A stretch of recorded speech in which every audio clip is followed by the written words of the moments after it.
Yeah, Dan Lawless from West Ham Fan TV joins us now to talk about it. All right, Dan. Hey, Danny boy. You all right, lads? Always a pleasure to come on at these times. Well, yeah.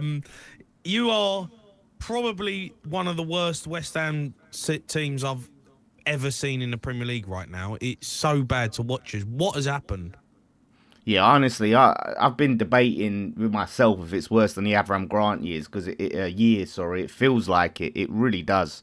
It is flat, lifeless, and it's just a team that's not up for the fight. Like I say, I look at Leeds, I look at Forest, I look at Burnley. They've got something about them. This team's got nothing about them. Nothing to say they'll stay up, mate. There's so many problems that have led to this. It's poor all around, top to bottom, mate. Honestly, it's devastating right now. But we saw the game at the weekend, right? And going into that, and Jay and I were talking about it last week, about, look, you got this game, which is a game that you can probably go and get a minimum point, maybe 3. And you got Forest at home. It's like 6 points up for grabs. I didn't see that. And that must, and we spoke to West Ham fans after the game. They were absolutely, some of them were broken, actually, at what they witnessed. And they were driving home, and they had a long way to travel, obviously. And they did. I did get the sense there was a bit of a resignation about what the future holds for them. They kind of felt as though they've given up because they feel the players have. That's exactly what it feels like. Like after the game, I couldn't even get into anger. There's times where I feel angry. I'm enraged. I just felt like that. I just felt broken. I felt, like you said, that resignation of, wow, this is it. This is the season now. It's over. Because like you said, the players have given up.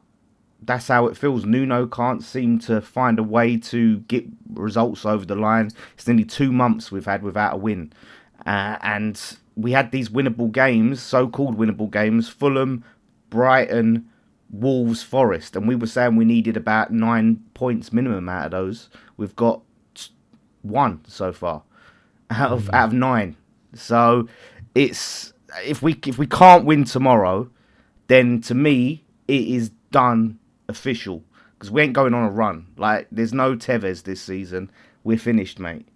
Yeah, it does feel like you do need a bit of a miracle.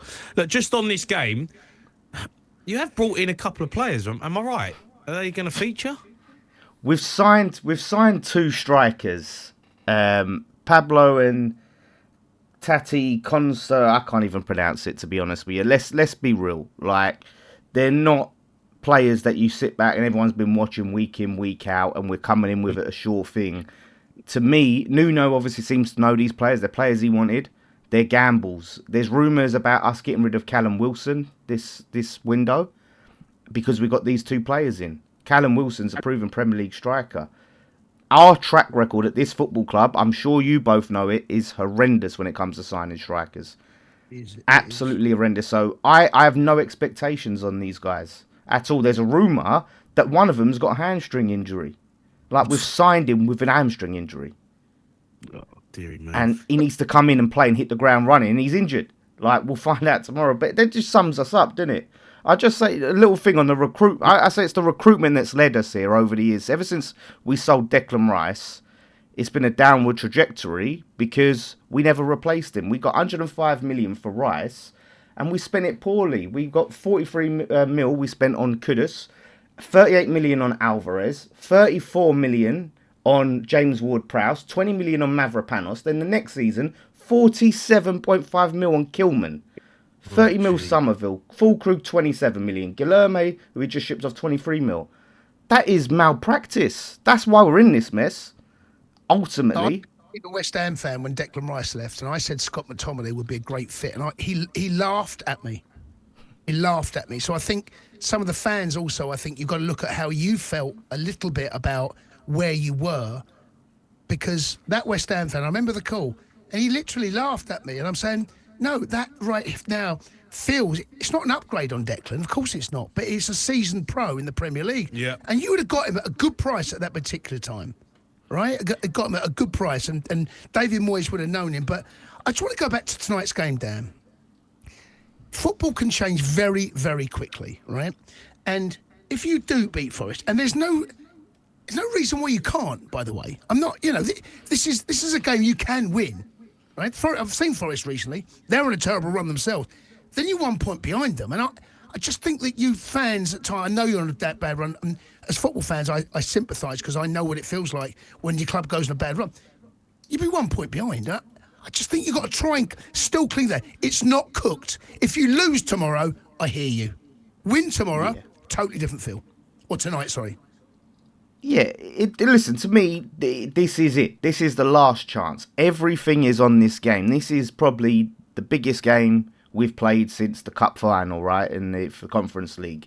It is that big. However, if we do win it, like you said, it's 1 point behind and anything can happen. But for me to sort of fathom us winning a game after that, and then maybe another game at some point when we ain't won in nearly 2 months, it's really hard to imagine. Obviously, after that, we've got Sunderland, we've got Spurs, who are crap, obviously.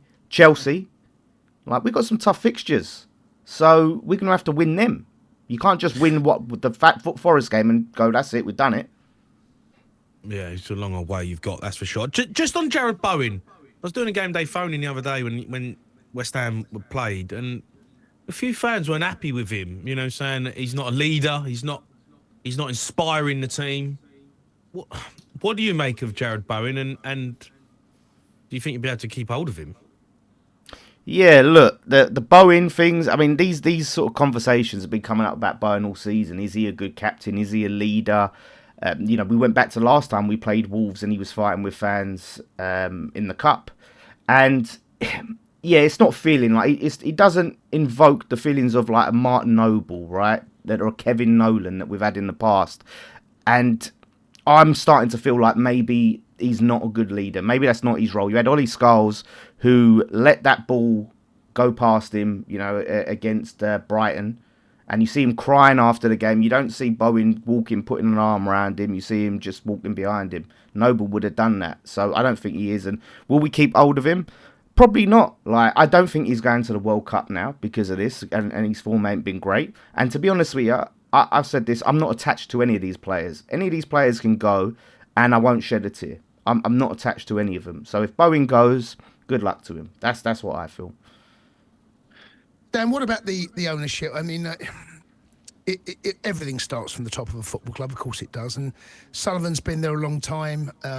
There's some real discord between the fans and the ownership. It's been going on for quite a while. And I just do feel that this might reach a little bit of a point of like a bit of a fork in the road for the owners. I don't know what you feel about that, because to go back into the Championship and then try and rebuild from there with the discord there is, have you heard anything? Is there any chance, or do you think that Sullivan is, no, I'm staying, I'm going to continue to own this club and run it my way? Listen, I think there might just get a point where he looks to cut his losses. It's really hard to predict what this guy is going to do. He doesn't operate like normal football owners. He's a very strange individual. There's been rumours about Karen Brady leaving for a few months now. Whether that'll happen, we'll see. That's like the first cog in the wheel. But the thing is with the ownership, obviously I've been banging this drum for a while. If we do go down, it will show that this stadium move is just a massive failure. We was all sold on the move was going to help us get to that next level, to play Champions League football, to compete with the Big Six and all of that sort of stuff. That move now is getting us relegated, because the stadium, and I know I've harped on this a while, but you look at the teams that we're competing with. Leeds have Ellen Road, Forest have City Ground, Burnley have Turf Moor. That's worth a few points a season. This soulless bowl they've moved us in works against us. Teams love coming here, so that is going to be a massive sort of stain on his reputation. Is that he killed the club, ripped the heart and soul out of it to only get us relegated. That's it. So, yeah, it's untenable. It's untenable. And the pressures, once we accept relegation, all of our attention then goes on Sullivan. There's no worrying about, we've got to support the team. Seems done. Get Sullivan out.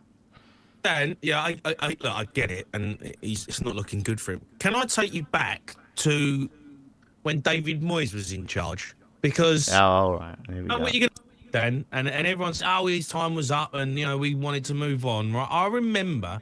you lot protesting about David Moyes, want him out, Moyes out. there was stuff in the ground, the banners, Moyes out, get rid of him. That's right. So, and now you're all sat here blaming the board, but the board made the decision because of what the fans wanted. David Moyes is probably the best manager you've had in the last, probably in the Premier League era. See, there's some incorrect sort of facts in that little statement you've just done there, Jamie, because they didn't get rid of him because of the fan pressure, right? They didn't get rid of him at all. In fact, he chose not to sign a contract because they wanted him to be a head coach. Because you lot wanted him gone. No, because listen, David Moyes, he's not a snowflake, right? He's not a softie, right? He don't care about a few boos. For him, the big issue was they offered him a contract to change his job role, to go from a manager to a head coach working under Tim Steidten. Tim Steidten controls the transfers. David Moyes coaches the team. He didn't want to do that. So he said, no, thank you. Do you think David Moyes, if they said to him, Moyes, here's a new contract, you get to run this team, you get to sign the players, you've got the keys to the kingdom, there you go, mate. You think he's going to go, well, they're booing me over there in the away end? Nah, mate, I'm off. Nah, he would have signed it. I'm telling you. So it's not the fans' fault. Yeah, some fans did want him out. There weren't protests. There was an away game where there was a banner out, right? It happens. Every club has it. Look at Spurs, right? I was saying this, a Spurs fan said to me, he was all Ange out, and they was looking at it and going, well, if I knew we'd end up with this Frank, I would have kept Ange. He's playing better football when you won a trophy. Hindsight's 2020, isn't it? Yeah, no, but this is a big drop down. This is a big drop off. But it started then, though, Jamie, because we would have always been in this position because those transfers, those transfers I listed to you, that started in Moyes' era. We sold Rice when we had Moyes, and we bought in crap when we had Moyes. So the downward trajectory, we conceded a record number of goals in Moyes' last season in the Premier League era. Like, it was bad then. This was coming. Like, Moyes wouldn't have been able to save us from Sullivan. Like, it's bad recruitment and bad just running of a football club is why we're here. Not because Moyes is no longer here. I promise you that. All right. Dan, you're a star, mate. Appreciate your time. Thank you, mate. Cheers, lads.